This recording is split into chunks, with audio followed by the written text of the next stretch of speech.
Hey you, I'm Sarah Turner. I'm a freelance medical copywriter, and today I want to tell you the story about when I landed my first big client.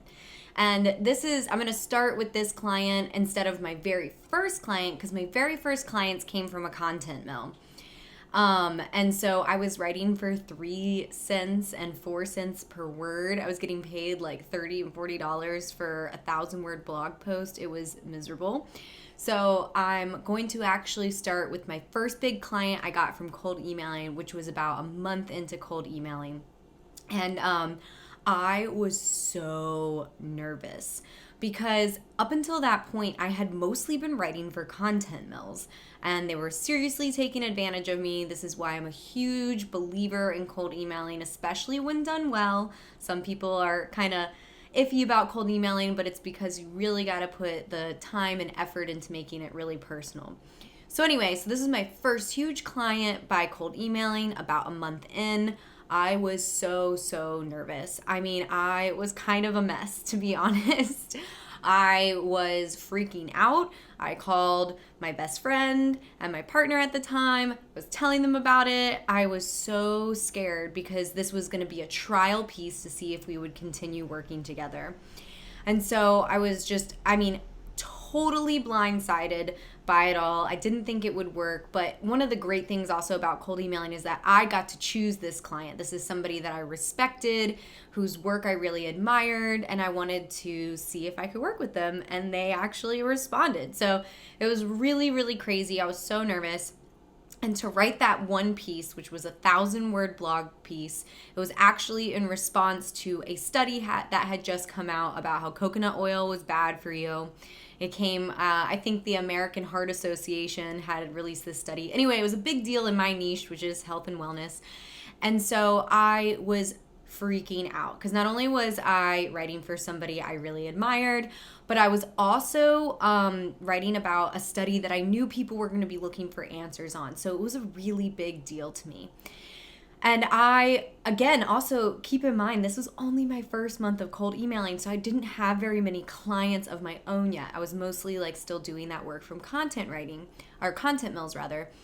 And so just total wreck. So when I sat down to write this piece, it took me forever. I wrote it and rewrote it and slept on it and made all my friends and family read it and give me feedback. And honestly, I asked for far too much feedback because everybody had conflicting ideas and opinions. So that was something I definitely learned. Be careful who you ask feedback for, especially when you are yourself are kind of, your judgment is a little bit clouded by your excitement.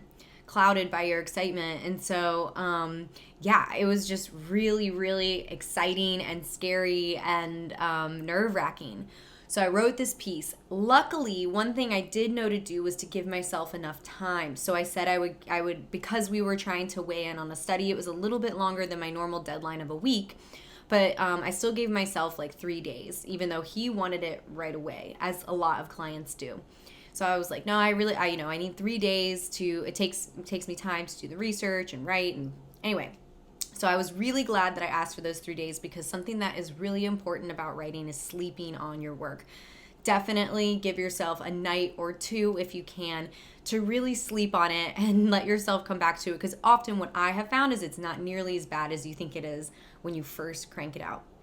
So anyway, I was super nervous. Again, it was a trial run to see if we could work on this, work on stuff together. And when I submitted it, I'm getting actually butterflies talking about it. It's recreating all the emotions that I felt. But I was so nervous, and hitting submit was one of the scariest things I had ever done. I was sure that I had just totally bombed it. I felt like my own interpretation of how well I did was totally muddied. I just didn't know. And I was so surprised to get back that it was okay. Okay, just okay. He had tons of edits for me. He had tons of things that, when I first opened the document and I saw all of his edits on there, my heart just sank. I was like, I don't know if I can do this. I don't know if I'm going to be a copywriter.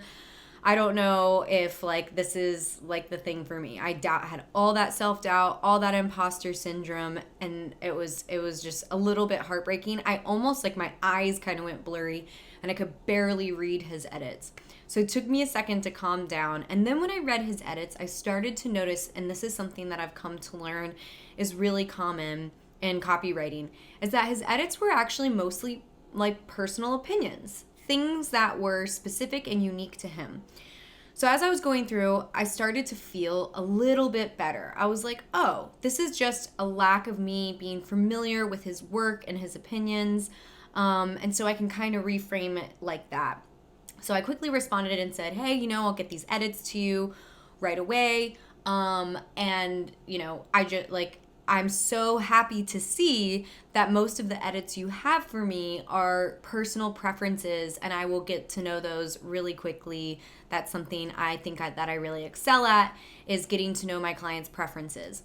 So I dive back into this piece, and again, just like so overwhelmed with like doubt and can I do it? And is this like, am I even going to be able to make this a career?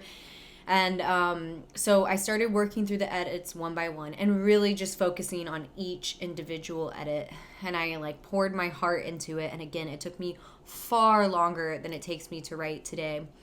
And then when I submitted it, again, he was really pleased. And he was also really pleased that, of course, I always teach that when you're going to write a blog, it's not copy if you don't include a call to action.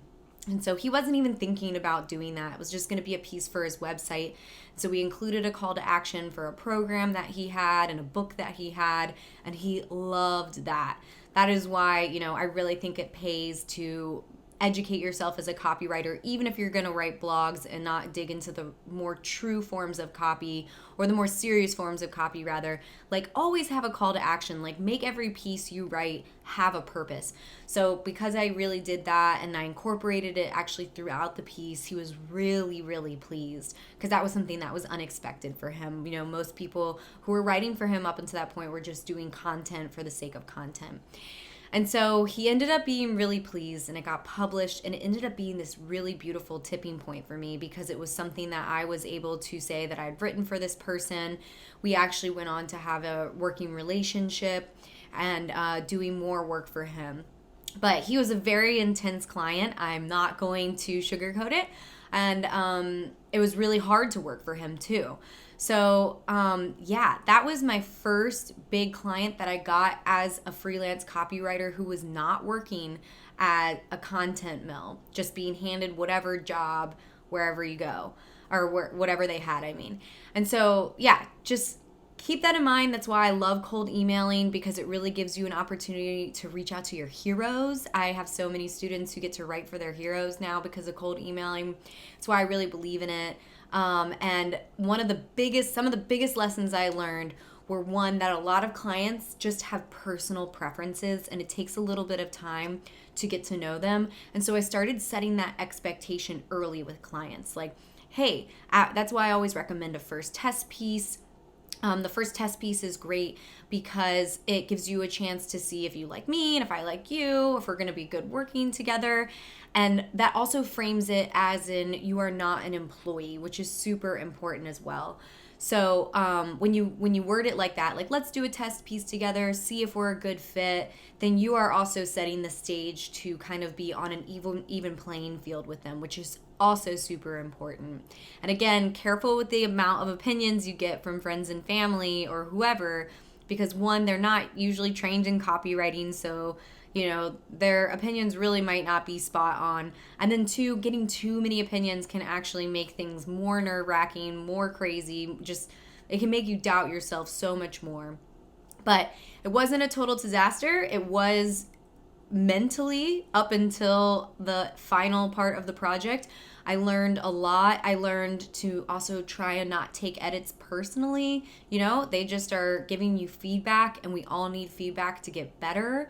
And then also that was the point in time where I was like, all right, I'm going to be really hardcore about CTAs and everything that I write, which is a call to action in case you're wondering. But this is a good lesson, I think, to keep in mind, because It is so important as a freelancer to kind of build the career that you want and the day that you want. And that is why it's a good idea to really consider cold emailing and outreach to people who aren't necessarily sitting online and marketing forums looking for copywriters. They might not know they need a copywriter till you reach out to them. And that's actually been my experience. I mean, I also, just to like be clear, I had some seriously crazy failures at first, especially with the content mill when I was first starting writing, where they just like tore my pieces apart. I also will touch on one where I actually had to refund a client because she said it was so off base from what she was looking for. So all of these things, like every type of situation, happens to every freelancer at some point.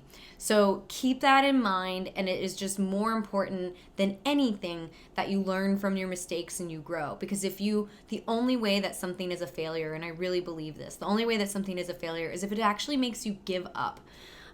It can be really scary and intimidating, but if you just learn from your mistakes, take in the feedback, and also really try hard not to take it personally, because it's nothing against you. It can feel really personal when it's actually your writing, but just try not to take things personally and see what you can tease out as a lesson. You will go so far and grow so fast. That's actually one of the reasons I love being a freelancer, is because I think the growth is so much faster because you get direct feedback on all of your pieces. And this is going to change throughout your entire career as a freelancer too. You're going to have amazing clients. You're going to have hard clients. You're going to have things that feel like a failure. You're going to have things that feel amazing. And that is just part of it. So really try to focus on the positives, on the successes, and especially pat yourself on the back when you push through something hard, especially if you work with somebody who is maybe a little intimidating or kind of a big deal. It's super important to kind of pat yourself on the back for that. So no matter where you're starting, also keep in mind that there are people who need copywriters at every step of experience. Not every client can afford a very experienced copywriter. So if you are just starting out and you are practicing, there are clients for you. I promise. There are people who are just starting a business or maybe have a very small budget. And that is why I love the whole freelance copywriting community so much, is because there are clients that are perfect for you no matter where you're starting at.